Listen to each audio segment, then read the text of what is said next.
친구 중에서 제 친구입니다. 친구 중에서 자녀가 있는 친구가 있습니다.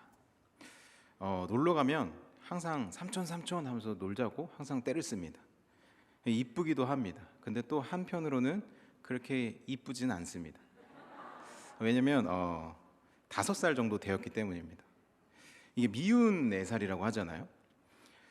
아직 신혼이라 이제 아이가 없지만 간접적으로 이렇게 느끼고 있습니다.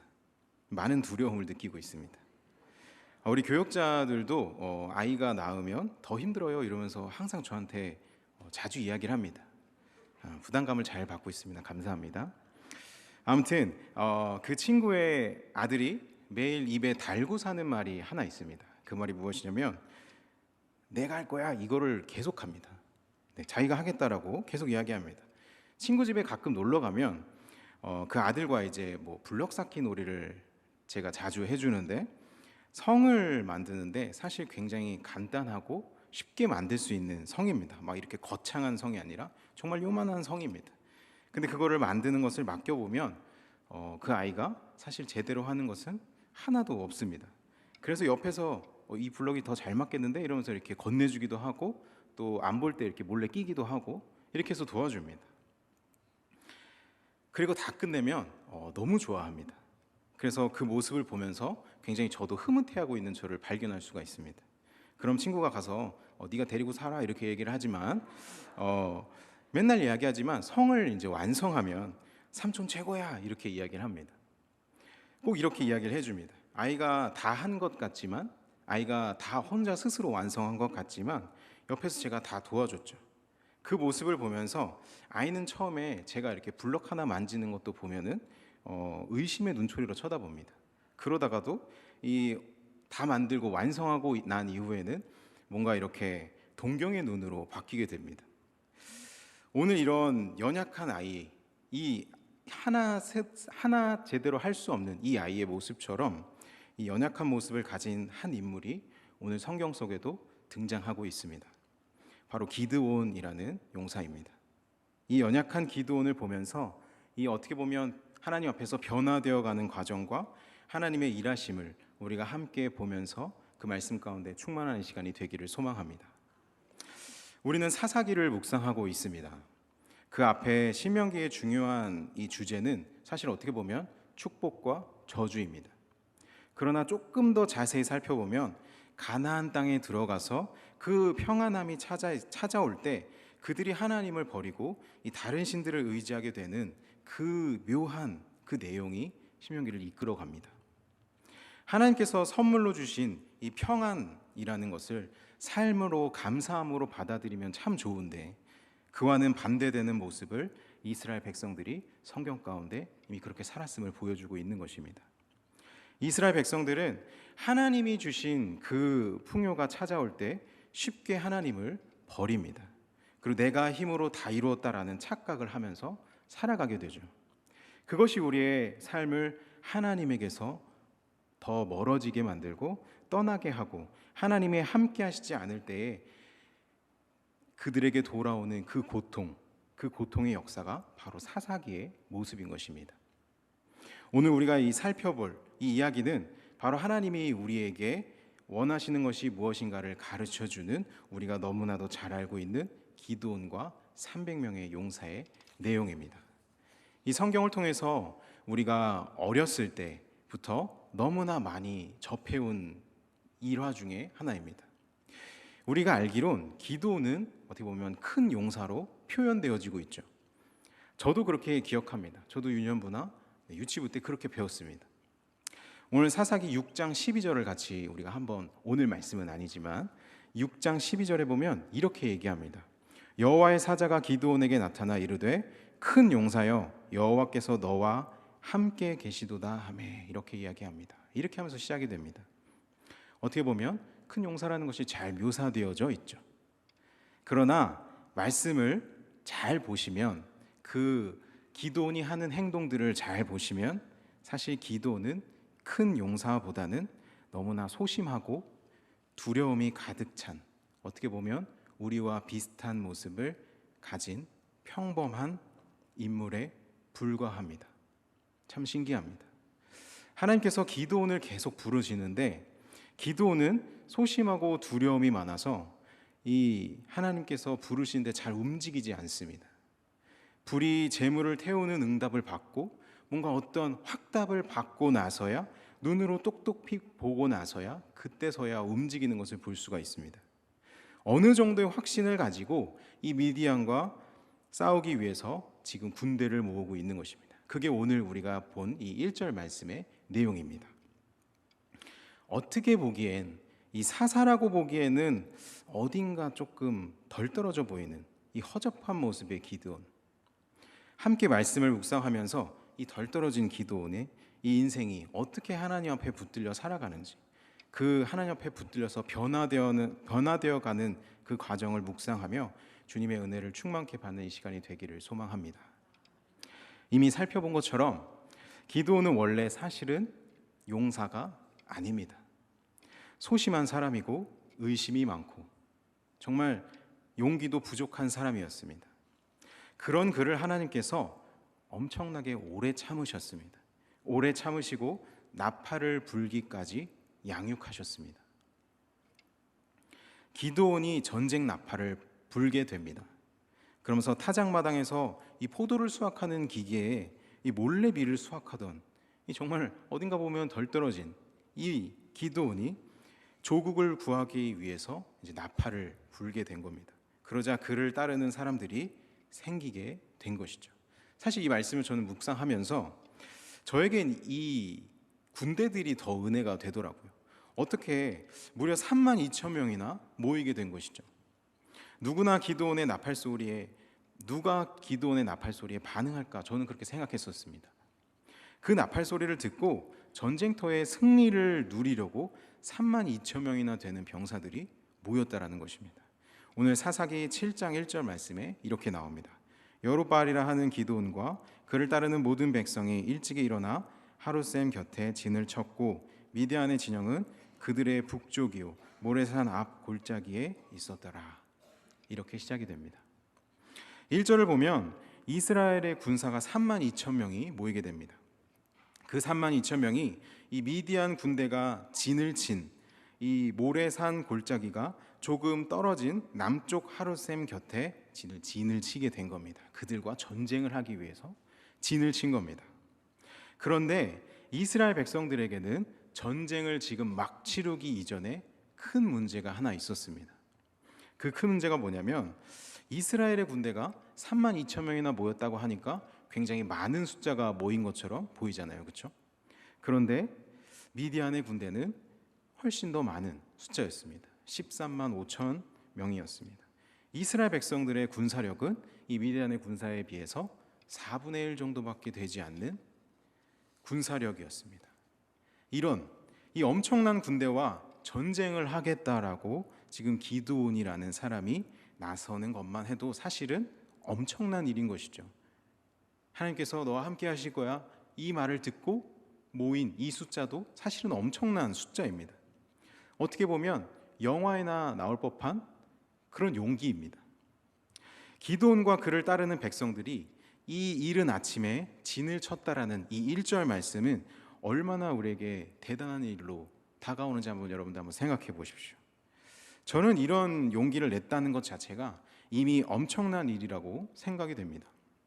아무도 대항할 마음조차 갖지 못하고 있던, 어떻게 보면 매일 학대를 당하고 있던 그런 시절입니다. 누구 하나 나서기 힘든 그 시기라는 것입니다. 그런데 그 소심쟁이 기드온과 그를 따르는 사람들이 대항을 친 것입니다. 우리의 생각으로는, 우리의 관점으로는 사실 어떻게 본다라면 하나님께서는 이렇게 모인 백성들을 봤으면 용기를 북돋아 줘야 되는 게 정상이잖아요. 그렇죠? 하나님이 일하셔야 되는 게 정상입니다. 우리의 생각으로는. 아니면 어떤 증원군을 보내주셔서 승리를 맛보게 해주셔야 되는 것이 정상입니다. 그런데 하나님은 오늘 말씀 가운데 이상한 말씀을 하신다라는 것입니다. 사사기 7장 2절을 우리가 같이 한번 보겠습니다. 7장 2절에 이렇게 이야기합니다. 여호와께서 기드온에게 이르시되 너를 따르는 백성이 너무 많은즉 내가 그들의 손에 미디안 사람을 넘겨주지 아니하리니 이는 이스라엘이 나를 거슬러 스스로 자랑하기를 내 손이 나를 구원하였다 할까 함이니라. 아멘. 기도원을 따르는 자가 지금 너무 많다라는 것입니다. 우리의 생각과는 조금 다른 생각인 것이죠. 그러니 두려워하는 자들을 지금 돌아가게 하라는 것입니다. 집에 내보내라는 것입니다. 다시 돌려보내라고 하는 것입니다. 이 말씀은 깃발을 들고 일어서기는 했지만 어떻게 본다면 미디안 군대와 싸우는 것에 두려움을 느끼는 사람들이 이 시간 가운데 굉장히 많았다라고 이야기하는 것입니다. 한번 용기를 내서 일어설 수 있죠. 그러나 그것을 유지하기 위해서는 더 큰 노력과 용기가 필요하다라는 것이죠. 우리도 이런 경험들이 있지 않습니까? 뭔가 수많은 군중들 속에서 우리가 나아가서 그 일들을 행하는 것 자체가 우리에게는 엄청난 용기가 필요합니다. 그러나 사실은 책임지고 움직이는 것, 그 상황 가운데서 더 책임지며 움직이는 것은 더 큰 용기가 우리에겐 필요하다라는 것이죠. 그들의 마음에는 두려움이 지금 많이 깃들어 있다라는 것이죠. 두려운 사람들은 돌아가라고 하자 지금 무려 2만 2천 명이 돌아가 버렸습니다. 지금 어떻게 보면 한 사람이 아쉬운 상황인데 이 돌아가라는 하나님의 말씀, 이게 지금 이해가 되는 상황입니까? 저는 사실 이 말씀을 계속 보면서 정말 하나가 이해도 되지 않았습니다. 만약 제가 이 기드온이라면 이 믿음의 눈으로 하나님을 바라보면서 역시 드라마틱한 하나님, 어떻게 일하시려고 이러시는 거지? 이러면서 태연하게 행동하지 못했을 것 같습니다. 너무 기대되는 걸 하나님 어떻게 일하시려나? 저는 그렇게 받아들이지 못할 것 같습니다. 이렇게 태연하게 행동하는 사람은 아마 없을 것입니다. 그도 그럴 것이 상대는 지금 13만 5천 명이 기다리고 있기 때문입니다. 거기다가도 화력도 엄청났을 겁니다. 오늘 말씀 12절에 그들의 모습을 잘 표현해주고 있습니다. 미디안과 아말렉과 동방의 모든 사람이 골짜기에 누웠는데 메뚜기의 많은 수와 같고 그들의 낙타의 수가 많아 해변의 모래가 많음 같은지라. 이렇게 지금 묘사하고 있습니다. 그런데도 지금 기드온과 함께 전쟁하겠다라고 남아있는 10,000명의 사람들은 모두 이 놀라운 사람들인 것입니다. 이들의 승리에 대한 믿음은 엄청난 사람들인 것이죠. 어쩌면 전쟁터에서 죽음을 다짐하고 나왔는지도 모르겠습니다. 기드온이 전한 하나님의 승리만을 바라보고 정말 남은 자들일 것입니다. 전쟁터에 남은 것도 엄청난 일이죠. 지금 10,000명이라는 이 사람이 있는 것도. 그런데 참 속상하게도 하나님은 또 말씀하십니다. 기드온은 아마 너무나 애가 탔을 것입니다. 이 상황을 보면서 내가 분명히 하나님과 함께 일하겠다라고 얘기했지만, 그렇게 이야기하고 나왔지만 하나님은 인간의 방법이 아닌 다른 방법을 사용하고 계셨기 때문입니다. 사람의 관점으로 보면 하나님은 계속해서 이스라엘의 백성들을 궁지로 몰아가는 것처럼 보입니다. 하나님은 아직도 그 많은 군사들이 너와 함께 있다라고 지금 이야기하고 있는 것입니다. 13만의 대군대와 싸울 정말 보잘것없는 10,000명입니다. 세상의 기준으로 턱없이 부족한 그 모습을 지금 내용에서 보고 있는 것입니다. 그러나 하나님은 자꾸만 많다라고 지금 얘기하고 계신 것입니다. 우리 4절 같이 한번 볼까요? 굉장히 중요한 표현이 많이 나옵니다. 우리 4절을 같이 한번 읽어보도록 하겠습니다. 여호와께서 또 기드온에게 이르시되 백성이 아직도 많으니 그들을 인도하여 물가로 내려가라.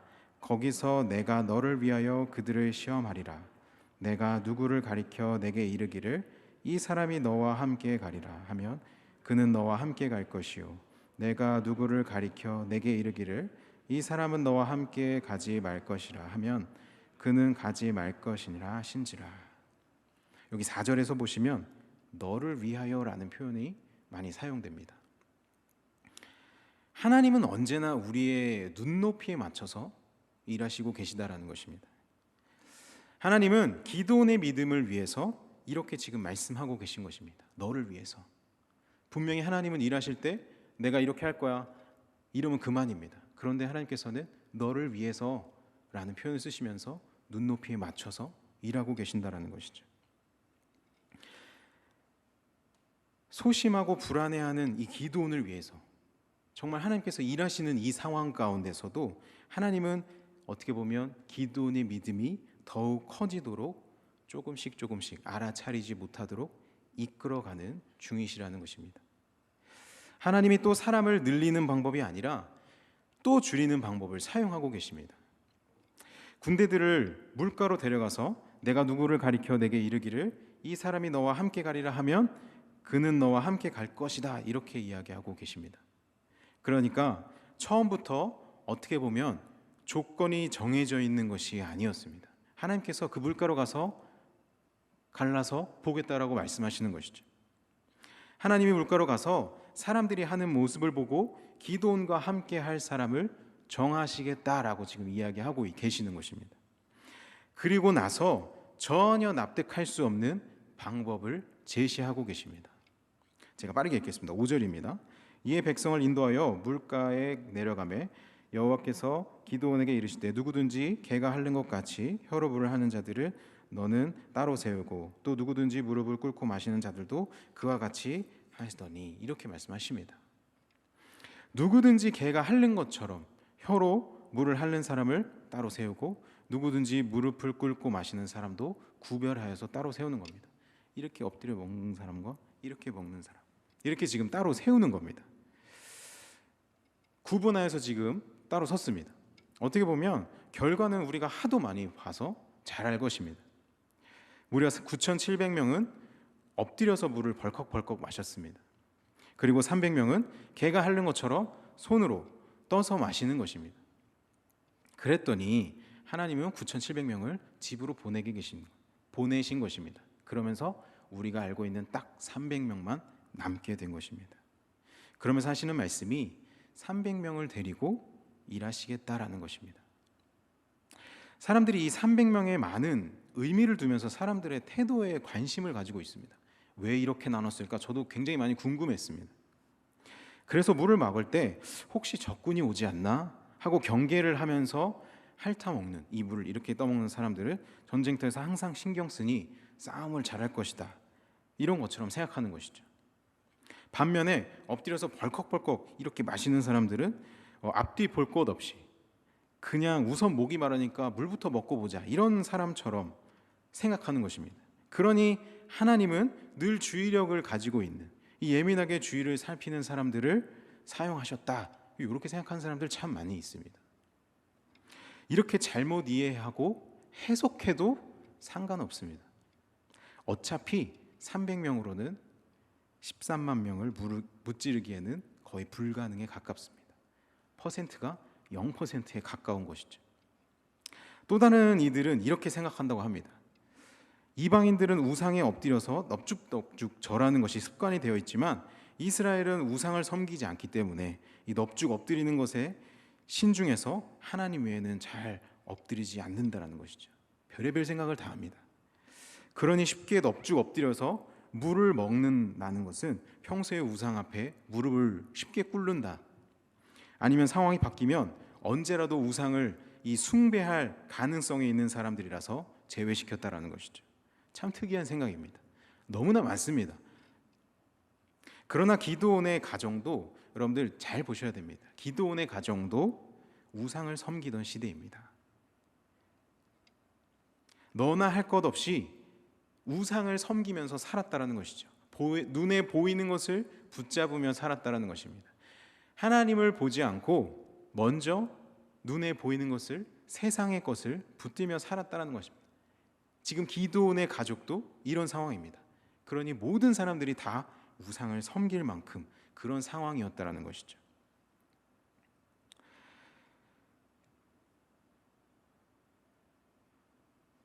지금 이 상황 가운데 우상을 섬기지 않는 사람 300명, 그렇게 생각해서 300명 가지고 13만 명을 대적한다라는 것 자체도 전혀 의미가 없습니다. 사람을 나누는 이 방법 별로 상관없습니다. 왜냐하면 그 방법이 이미 정해져 있었기 때문입니다. 사실 300명에 대한 해석은 2절에서 이미 하나님께서 말씀하셨습니다. 2절에서 하나님께서 이미 대답하셨습니다. 많은 사람들로 싸워서 이기면 이스라엘이 나를 거슬러서 스스로 자랑하기를 내 손이 나를 구원하였다 이렇게 얘기할 걸 뻔하기 때문에 하나님은 이미 많은 인원을 제외하고 싶으셨기 때문입니다.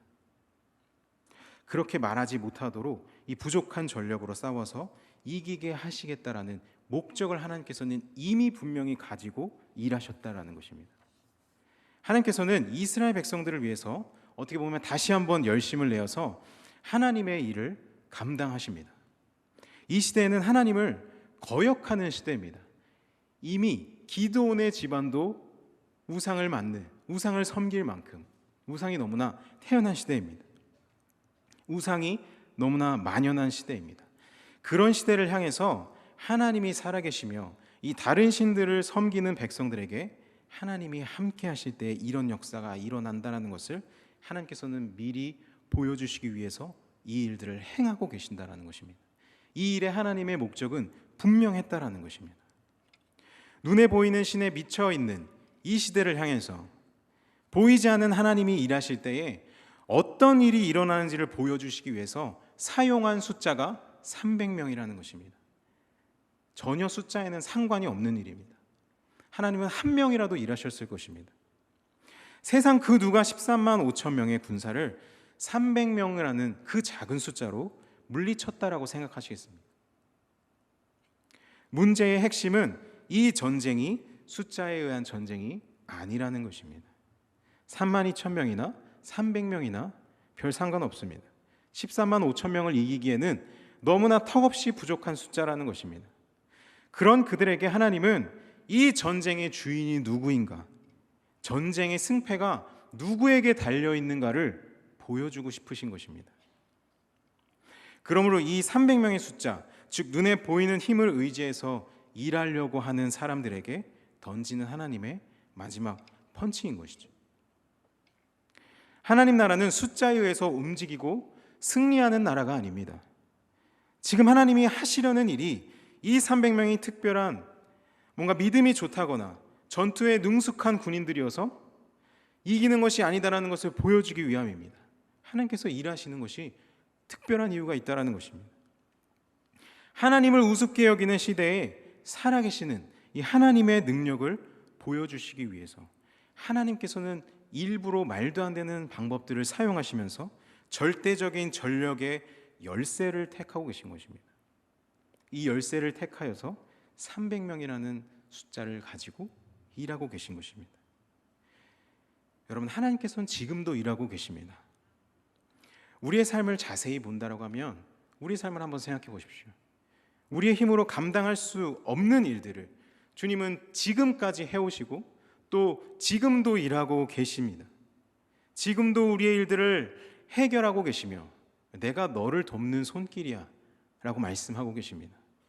내가 너의 모든 것의 주인이다 라고 말씀하고 계신 것입니다. 지금 상황이 막막하다라고 느껴진다라면, 지금 내 상황 가운데, 내가 처해 있는 이 상황 가운데 이 상황이 막막하고 힘들다라고 한다면 여러분 기대하셔도 좋습니다. 하나님께서 일하실 때입니다. 지금 벅차고 주저앉고 있다면, 정말 주저앉아서 일어날 힘조차 없다라고 한다면 이제 곧 하나님이 일하실 것입니다. 우리를 책임져 주시는 하나님이 되십니다. 우리의 모든 부분의 주인이신 주님을 삶 가운데 우리가 더욱 누리며 주님이 주시는 그 은혜로만 살아가는 저와 여러분들이 되기를 소망합니다. 이제 어떻게 보면 300명이라는 이 숫자가 확정이 되었습니다. 이 상황 속에서 우리 사사로 오늘 우리가 같이 보는 이 사사, 이 조금 허접한 이 기도원을 마지막으로 한번 보겠습니다. 막상 전쟁이 상황이 발생하자 기도원과 300명의 전사는 어땠을까요? 두려움에 떨었겠죠. 어디서 많이 본 모습입니다. 제 모습이더라고요. 아무튼 그런 연약한 이 기도원에게 하나님은 말씀하십니다. 9절 말씀을 우리가 같이 한번 보겠습니다. 9절 말씀에 이렇게 얘기합니다.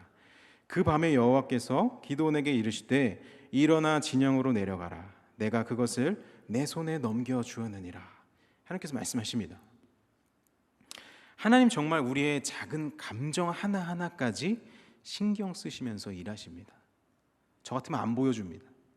어차피 할 일이고 어차피 승리한 겁니다. 그런데 하나님은 그런 뭔가 연약한 이 기도원을 위해서 하나님께서는 일하고 계신다라는 것입니다. 기도원에게 사실 얼마나 많은 것을 보여주었습니까? 얼마나 많은 확인들을 시켜주었습니까? 그냥 뚝딱 일하시는 것이 아니라 그 상황 속에서, 하나님께서 일하시는 그 상황 속에서 우리의 변화까지 신경 쓰시면서 일하고 계시다라는 것입니다. 하나님은 기도원과 300명의 용사를 그 두려움까지 하나님은 만져주시며 일하고 계신 것입니다. 당연히 두려운 것이 정상입니다. 이런 상황 속에서 두려움을 느끼지 못한다라고 한다면 어디가 하나 고장난 거겠죠. 믿음이 좋은 사람도 300명 가지고 13만 명을 대적하는 상황이라면 두려워 벌벌 떠는 것이 당연한 것입니다. 세상적으로 볼 때 하나님은 그런 기도원의 두려움까지 만져주십니다. 만약 두렵거든 그들의 진영 가까이 가서 그들이 하는 얘기 한번 들어봐봐. 하나님께서 이렇게 얘기하고 계신 것이죠. 기도원은 두려움에 그의 부하 불화와 함께 이 미디안 진영으로 다가갑니다. 두려움을 조금 떨쳐보겠다고 간 것이죠. 그런데 그곳에서 너무나 특이한 일이 벌어집니다. 그 진영에 미디안 군인 두 사람이 꿈 얘기를 하는 것을 이제 듣게 되는 것이죠. 저는 이 모습을 보면서 하나님이 일하시는 방법 참 특이하다라고 생각했습니다. 진짜 말도 안 되는 방법 사용하신다. 하나님 정말 특이하게도 우리 삶 가운데 일하고 계십니다. 사실 꿈보다 해몽이 더 중요하잖아요, 그렇죠? 친구가 보리떡에 대한 꿈을 이제 갑자기 막 해석하기 시작합니다. 지금 시대였으면 군인 때려치고 작가해도 됩니다. 거의 그 수준이죠. 보리떡 꿈을 꾸었는데 그 보리떡이 기도원이라는 것입니다. 그러면서 옆 친구의 전의를 상실하게 만듭니다. 사실 어떻게 보면 그냥 개 꿈 꿨네, 그냥 이렇게 하면 그만입니다.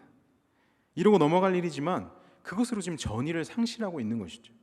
기도원에 대해서 두려움을 갖게 되는 것이죠. 더욱 놀라운 것은 이 표현 가운데 있습니다. 그 전의를 상실하게 만드는 순간에 정말 우리의 허접한 이 기도원을 한번 봐야 됩니다. 기도원이 그 소식을 듣고 하나님께 마음이 확정이 됩니다. 하나님 앞에 그 마음이 확신에 돌아서서 경배했다라는 표현까지 나옵니다. 하나는 우리가 해결할 수 없는 이 많은 일들을 행하시면서도 너무나 섬세하게 우리의 믿음까지도 더욱 커져갈 수 있도록 책임지시는 분이시라는 것입니다. 이렇게 섬세한 하나님께서는 연약한 우리들에게도 지금 말씀하고 계십니다. 너는 보리떡처럼 하찮고 볼품없는 존재야. 그러나 내가 너를 통해서 이 미디안을 쳐부수고 이스라엘 백성을 이 구원하는 도구로 내가 사용할 거야. 이렇게 얘기하는 것이죠. 내가 너를 이미 택하였고 너를 통해서 지금 일하고 있어. 나에게 모든 것을 맡겨라. 지금 우리에게도 하시는 말씀이신 것입니다. 사실 애초부터 이 프로젝트는 하나님을 부인하는 이 세대를 향한 하나님의 말씀입니다. 기도원을 그렇게 말씀을 전하는 도구로 사용되어진 것뿐입니다. 어쩌면 기도원은 당연하게 그렇게 우리의 모습처럼 연약하고 볼품없고 소심하고 불안해하는 우리의 모습을 띠고 있어야 했는지도 모릅니다. 그 답은 이미 2절에서 말씀하신 것처럼 이 작전은 기드온이 주인공이 아니라 하나님께서 주인공이시기 때문입니다. 잘난 사람이 했다면 잘나서 이겼다라고 했겠죠. 인원이 많았다라고 하면 인원이 많아서 이겼다라고 했겠죠. 하나님은 스스로 영광스럽게 드라마틱하게 스스로 높이며 영광을 보여주고 있는 것입니다. 사랑하는 우리 대기교회 성도 여러분, 혹시 어려운 일을 맞닥뜨리고 계신지는 모르겠습니다. 우리가 진짜 삶 가운데에 차분하게 진짜 하나님을 경험할 때입니다. 하나님께서 일하시는 것 보이지 않는다고 혹시 생각하고 계십니까? 우리는 우리의 믿음의 눈을 들어서 하나님을 바라보아야 하는 때인 것입니다. 성경에 나오는 모든 전쟁은 여호와의 승리의 전쟁뿐입니다. 주님께서 이끌어 가시기 때문입니다. 주님께서 주인공이시기 때문입니다. 구원의 승리는 어디에서 옵니까? 사람이 아니라 여호와 하나님께 달려 있다라는 것입니다. 출애굽하는 백성들은 아무런 무기가 없이도 병사와 함께 싸워서 그 가운데 출애굽하고 어떻게 그들을 무찌를 수 있었습니까? 그들의 힘이 아닌 것입니다. 오직 하나님의 크신 손으로 이기신 것입니다. 사무엘 17장에서도 다윗은 정확하게 이야기합니다. 여호와의 구원하심이 칼과 창에 있지 아니함을 이 무리에게 알게 하리라. 전쟁은 여호와께 속한 것인즉 그가 너희를 우리 손에 넘기시리라. 말씀하고 계십니다. 모든 것은 다 오직 주의 손에 달려 있는 것입니다. 성도 여러분, 우리의 신앙은 어떻습니까? 우리 스스로 삶의 주인이라 놓고 이 상황 속에 있는 게 이렇게 하는 게 맞지, 이 상황에선 이렇게 하는 게 맞아, 우리의 삶을 휘어잡고 있지는 않으십니까? 분명 주일에 예배하면서 하나님이 내 삶의 주인이십니다, 하나님이 나의 전부이십니다 라고 이야기하면서 하나님의 뜻을 알기보다, 먼저 물어보기보다 세상에 썩어질 것들을 의지하면서 내 삶에는 하나님께서 일하고 싶으셔도 일하지 못하는 그런 상황을 혹시나 만들고 계시지는 않으십니까? 전쟁은 하나님께 속한 것인 줄 믿습니다. 우리의 작은 부분까지도 하나님께서 택하시고 하나님께서 스스로 일하시며 우리 삶 가운데 하나님 되심을 보여주실 것입니다. 두려운 것이 당연한 것입니다. 기드온처럼 불안해하는 것이 당연한 것입니다. 하지만 기드온처럼 조금이라도 주님을 경험하며 한 걸음 한 걸음 한 발짝이라도 나아가야 하는 것입니다.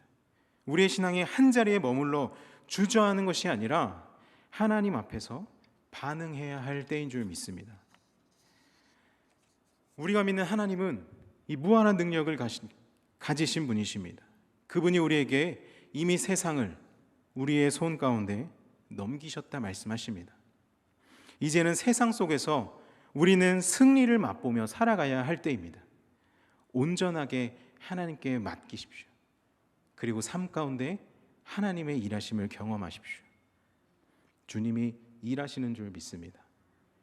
이번 한 주간도 이 나의 삶이지만 어떻게 보면 제 3자의 입장에서 이렇게 멀리 떨어져서 한번 삶을 한번 바라보십시오. 주님의 일하심을 발견하게 될 것입니다. 오늘의 말씀처럼 이 기드온에게 임하신 이 섬세하신 이 주님을 느끼고 때로는 정말 드라마틱하게 주의 영광을 드러내심을 삶 가운데 우리가 경험하며 살아가는 대길의 모든 권속들 되기를 주님의 이름으로 축복합니다. 기도하겠습니다.